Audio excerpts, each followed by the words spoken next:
था कि नहीं बना? ऑब्जर्वर जब इधर देखेगा तो यहाँ पर जो बनेगा वो एंगल ऑफ एलिवेशन, ये कल भी पढ़ा है, ठीक है ना? और उसी को हम एलिवेशन को बनाएंगे। अगर ऑब्जर्वर ऊपर हो, ठीक है ना, और वो नीचे देख रहा हो ऑब्जेक्ट को, तो ये यहाँ पर क्या होती है, बेस लाइन ऐसी होती है, ये बेस लाइन होती है, और इस बेस लाइन से यहाँ पर जो बनने वाला एंगल होगा उसी को हम कहेंगे एंगल ऑफ डिप्रेशन, इसको हम कहेंगे अवनमन को, ठीक है ना हिंदी में। जब वो यहाँ से यहाँ पर देखेगा, ये ऑब्जेक्ट को देखेगा, तब यहाँ पर क्या बनेगा, एंगल ऑफ डिप्रेशन। लेकिन यहाँ पर अगर मैं तुमसे बताऊं कि अगर ये इस प्रकार से है, तो ये जेड पर बनने वाला जो एंगल होगा वो अंतःकोण, अंतःकोण में ये वाला जो एंगल हो जाएगा वो किसके बराबर हो जाएगा, इसके बराबर। तो इसीलिए एंगल ऑफ डिप्रेशन लिखा हो या एंगल ऑफ एलिवेशन लिखा हो, आखिर हम सॉल्व तो एलिवेशन से करते हैं ना, जहां जहां डिप्रेशन लिखा होगा मान लेना कि वो एंगल ऑफ एलिवेशन है। कुछ विशेष कंडीशन आएगी जहां पर सिर्फ एंगल ऑफ डिप्रेशन से करना पड़ेगा, तब मैं बताऊंगा। तो आपको ये एंगल ऑफ एलिवेशन, अब जब मैंने कल क्वेश्चन पढ़ाया था सारे एंगल ऑफ एलिवेशन के हो गए, एंगल ऑफ डिप्रेशन था सेम क्वेश्चन था जहां एंगल ऑफ एलिवेशन की बात हो रही थी। अब तुम बोल रहे हो कि 27, तो 27 क्या लिखा है? 27 में लिखा ये है कि टूटे हुए एक पेड़ का शीर्ष पेड़ की जड़ से 45 मीटर दूर 60 अंश के कोण पर भूमि को स्पर्श करता है, तो पेड़ की कुल ऊंचाई हमको बताना है। टूटे हुए एक पेड़ का शीर्ष पेड़ की जड़ से 45 मीटर दूर। हमने कहा कि अगर ये आपके पास क्या है, ये एक पेड़ इस प्रकार से, कितना समझ में आ गया?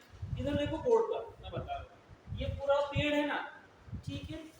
और अगर मान लो कि यहाँ से टूटेगा, ये यहाँ से टूटेगा, तो इधर क्या हो जाएगा, जमीन पे जाके इधर कहीं लगेगा। इतनी बात समझ में आ गई, ठीक। और कहा कि इसकी जड़ से कितने मीटर दूर, 45 मीटर दूर। तो ये वाला जो एंगल, ये वाला जो हमारे पास साइड हो जाएगा, इसका दूरी कितना आएगा, 45 मीटर। इतनी बात समझ में आ गई। और 45 मीटर दूर यहाँ पर जो एंगल बनेगा वो कितने का बनेगा, वो 60। यहाँ पर जो एंगल बनेगा वो कितने का बनेगा, 60 का, ठीक। इतनी बात समझ में आ गई। अब आप बताओ 60 के सामने जो रेशियो होगा वो क्या होगा, है ना? ये यहाँ पर कल मैंने बताया था कि √3, सॉरी, एंगल जो 30 का होगा उसके सामने 1 होता है। अगर 60 का एंगल होगा तो रेशियो कितना होगा, √3 होगा। और ये 1 है, ये √3 है, इसलिए जो ये हाइपोटेनस वाली भुजा है या कर्ण वाली जो भुजा होगी कितनी होगी, 2 होगी। अगर हम 45 और 45 की बात करेंगे तो ये 1 होगा, ये 1 होगा, और ये कितना हो जाएगा, ये √2 हो जाएगा। वैसे यहाँ पर भी समझो कि अगर ये 60 है तो ये जो इसके साथ से जहाँ से यहाँ तक की बात हुई, इस बात को विशेष ध्यान रखना, ठीक है ना। तो ये जो ये कितना हो जाएगा, ये √3, ठीक है ना।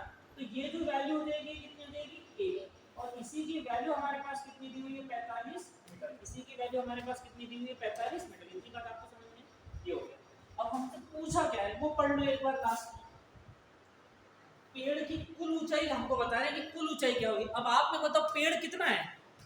अरे पेड़ ये यहाँ से यहाँ तक जाएगा और यहाँ से यहाँ तक, ये पूरा यहाँ तक जाएगा, लेकिन मतलब आपको यहाँ से यहाँ तक और ये जो झुका वाला भाग है यहाँ से यहाँ तक, ये वाली वैल्यू चाहिए। नहीं आई बात समझ में? तो हम ये कहेंगे कि हमारे पास ये जो 45 है, ये कितने की वैल्यू है, 1 की वैल्यू। इतनी बात समझ में आ गई। अगर मैं √3 का गुणा कर दूं तो मुझे क्या मिलेगा, यहाँ से यहाँ तक मिलेगा ना, मिलेगा नहीं मिलेगा? तो ये तो अभी आधा ही पेड़ हो गया, या जितना भी टूटा होगा वो भाग हो गया, ठीक। इतनी बात समझ में? फिर करना पड़ेगा प्लस, कौन सा, फिर मैं ये कहूंगा कि ये वाला जो भाग है 45, ये कितने की वैल्यू है, 1 की। अब मुझे कितना चाहिए, यहाँ से यहाँ तक चाहिए, और यहाँ से यहाँ तक जो होगा तो ये कितना होगा, ये 2 होगा। इसलिए मुझे यहाँ पर क्या करना पड़ेगा, फिर 2 का गुणा करना पड़ेगा। समझ गया? मतलब 45 जो है ये 1 की वैल्यू है, तो √3 की वैल्यू कितनी होगी, जो भी √3 की वैल्यू आएगी उसमें जोड़ेंगे किसको।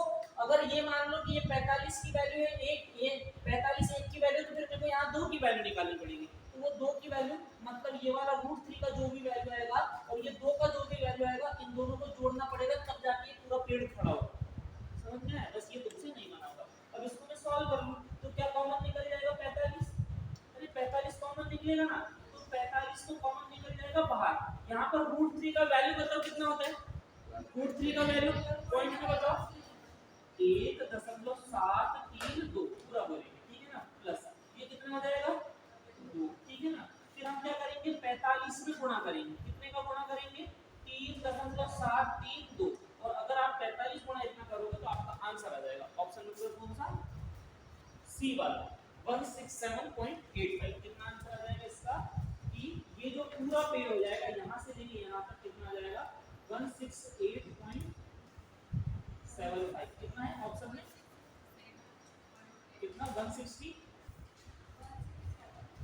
167.85 तो ये पूरा पेड़ होगा और ये आपका